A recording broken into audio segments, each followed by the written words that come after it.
Chinese बहू। Chinese बहू हमारी याद तो है ना आपको? भूले तो नहीं ना? हाँ भाई, थोड़ी देर में ही सही, लेकिन चाइनीज बहू की कहानी आ ही गई। क्या हो रहा है ये देश में? चाइना ने तो आतंकी मचा रखा है। अरे क्या हो गया? क्यों चाइना को कोसता रहता है? भूल मत, तेरी ससुराल चाइना की ही है। हाँ माँ, पर ये देखना, लड़ाई झगड़े, ये बीमारी, ऊपर से ये देश कितना चालाक है। अंदर न जाने क्या क्या करता रहता है। तभी अंदर से बहू की चिल्लाने की आवाज आती है। अरे क्या हो गया बहू, क्यों चिल्ला रही है? माँ जी, ये देखिए, ये रूस ने यूक्रेन की हालत क्या कर दी है। ऊपर से चाइना में 2 बड़ा लॉकडाउन लग गया है। माँ जी, अब क्या किया जाए? अरे तो तुम लोगों को क्या परेशानी हो रही है, मैं तो यही नहीं समझ पा रही हूँ। तो क्या है ना माँ, हम लोग चाइना जाने की सोच रहे थे। सांगसू के भाई की शादी है। तो क्या? अरे कौन सा उन लोगों के यहाँ भाई घोड़ी चढ़ता है जो बहन काजल लगा कर नेक लगी? माँ जी, उसकी आंखें बहुत छोटी छोटी है, उसमें या तो पुतली रह सकती है या काजल। साले की पुतली निकाल कर काजल लगा दो, अंधा कहीं का। क्या क्या बोले तुम मेरे भाई के बारे में? अरे नहीं नहीं बहू, वो तो बोल रहा था कि तुझे नेग मिल जाएगा। हैं, बहन है ना तू उसकी। नहीं नहीं माँ जी, मैं सब समझती। ये मेरे भाई का मजाक बनाते रहते। कितना सीधा है मेरा भाई, बिल्कुल छिपकली जैसा। नहीं नहीं बहू, सीधा गाय जैसा होता है। सही पकड़े हैं माँ जी। हाँ, तो मेरे भाई की शादी है, मैं चाइना जरूर जाऊंगी। तभी एक पड़ोसन आ जाती है। अरे नहीं नहीं बहू, तू कहीं ना जा। हम लोगों का मन कैसे लगेगा तेरे बिना?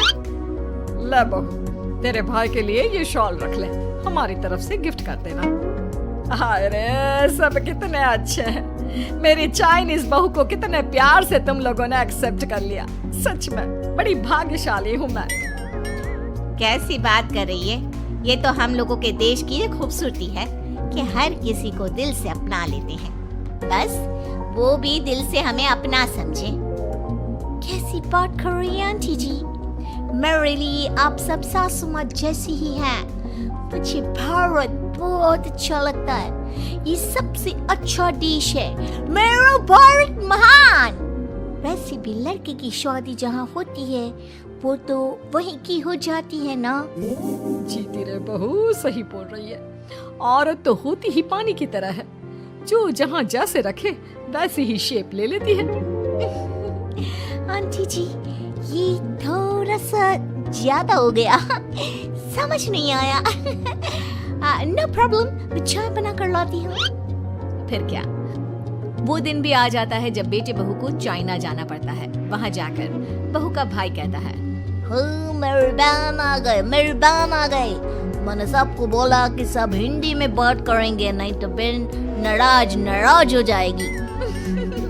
थैंक्स बॉय, हिंदी मेरी भाषा है। अब मुझे उसमें बात करना अच्छा लगता है। आपने जीजा जी से मिलो।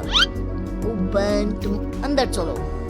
सभी बहू को अंदर लेकर चले जाते हैं, लेकिन सांगसू का पति, वो तो बेचारा चाइना के ससुराल के आंगन में अकेला खड़ा रहता है। काफी देर तक जब कोई उसे नहीं पूछता तो वो माँ को घर पर फोन करता है। हाँ बेटा, पहुँच गए ना कुशल मंगल? हाँ माँ, लेकिन सांगसू पता नहीं कहाँ है। वो तो अंदर गई है, तब से बाहर आई ही नहीं। अरे कैसी बात कर रहा है? तो तू अंदर चला जा, तू बाहर क्यों है? अरे दामाद है तू वहाँ का, उन लोगों ने तुझे बिठाया, चाय पानी कुछ नहीं पूछा? नहीं ना माँ। तभी सामने से सांगसू आती है। क्यों आप अभी तक तैयार नहीं हुए? और ये बैग लेकर क्यों कमरे से बाहर आए? इसे वहीं रख देते। कमरा? कौन सा कमरा? अरे कैसी बात कर रही हो? जब से तुम अंदर गई हो मैं बाहर ही तो खड़ा हूँ। बहू को बहुत हैरानी होती है और गुस्सा भी आता है। तभी उसका भाई और माँ आ जाते हैं। और सांगसू, अंदर खाना लग गया है। पहले ये बताओ कि मेरे पति को किसी ने खाना या पानी क्यों नहीं पूछा? वो भारत से ससुराल पहली बार आया है, वो भी मेरे कहने पर। उनकी इज्जत क्यों नहीं की? देख बेटी, तूने जबरदस्ती जिद में शादी की थी तो हम लोगों ने कर दी, लेकिन अब तुम ये सोचो पूरी चाइना में मैं इस इंडियन को अपना दामाद बताऊं? So sorry। हाँ संगसू, और तुम भी चुप रहना, नहीं तो वो लोग मेरी शादी तोड़ देंगे। ओह, ऐसी बात है। कोई बात नहीं, मैं बाहर होटल में रह लेता हूँ, तुम वही करो जो ये लोग चाहते हैं। कैसी बात कर रहे हो? शादी के बाद पति जैसा भी हो, जो भी हो, पति होता है। वैसे भी तुम्हारे पूरे परिवार ने, सबने बिना सोचे मेरा साथ दिया, मुझे एक्सेप्ट किया, प्यार किया। मैं अपने देश में आपको अकेला कैसे छोड़ सकती हूँ? ये हिंदी फिल्म का ड्रामा बंद करो, मैं अभी अब बर्दाश्त नहीं करूँगी। चुपचाप अंदर चलो, नहीं तो ये शादी वादी यहीं खत्म करके इसे अकेले ही इंडिया जाना पड़ेगा। कैसी बात कर रही हो माँ? ये मेरे पति हैं। है नहीं था, हम लोगों ने यहाँ वकील को बुला लिया है, जिसके बाद अब तेरा तलाक करा के हम यहाँ के चाइनीज लड़के से तेरी शादी करा देंगे। अरे कैसी बात कर रहे हो? हम तो यहाँ तुम्हारी शादी के लिए आए थे। नहीं नहीं, मैं सांगसू के बिना नहीं रह सकता हूँ। हाई वोल्टेज ड्रामा होने के बाद से ही सारा माहौल खराब हो जाता है कि तभी एक लड़की आती है। मैंने सारा इंतजाम कर दिया है, सांगसू की शादी का मंडप परसों लग जाएगा। तब तक इसके पति को कमरे में बंद कर देते हैं। सभी सांगसू के पति का हाथ बांधकर उसे कमरे में बंद कर देते हैं। ये गैर कानूनी है, आप लोग मेरे पति के साथ ऐसा नहीं कर सकते हैं। मैं किसी से शादी नहीं करूंगी, ये साफ बात है। पहले मैं अपनी शादी करूं, फिर तेरी भी शादी करवा दूंगा। सब कुछ तय हो जाता है, भाई की शादी हो जाती है। फिर वो दिन भी आ जाता है जब सांगसू की शादी वो लोग जबरदस्ती करने के लिए उसे मंडप पर ले जाते हैं। ऐसा मत करो, ये मेरी बीवी है। मैं किसी से शादी नहीं करूंगी। कैसे नहीं करेगी शादी? शादी तो तेरा बाप भी करेगा। हो, मैं करूंगा शादी। प्लीज कोई मेरी शादी किसी अच्छा औरत से करवा दे। चुप, बिल्कुल चुप। फिर माँ सांगसू और उसके पति से कहती है, तुम लोगों का बच्चा मेरी कैद में है।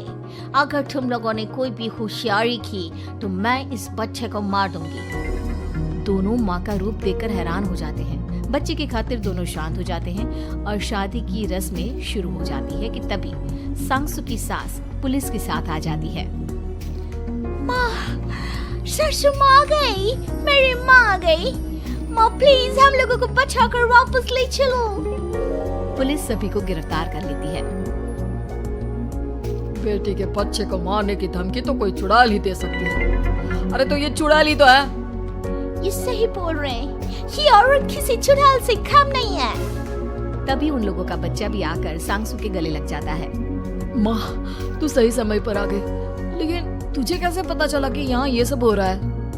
बेटा, ये चाइनीज लोग ना होते ही धोखेबाज हैं। इन लोगों पर मुझे भरोसा नहीं था, इसलिए मैंने तेरे फोन को हमेशा के लिए मेरे फोन से अटैच कर दिया था, जिससे तेरे आसपास होने वाली सारी बात मैं सुनती रहूं। उस दिन भी मेरी तेरी बात हो रही थी तो तेरा फोन ऑन था, मैं सब समझ गई थी। मुझे माफ कर दो।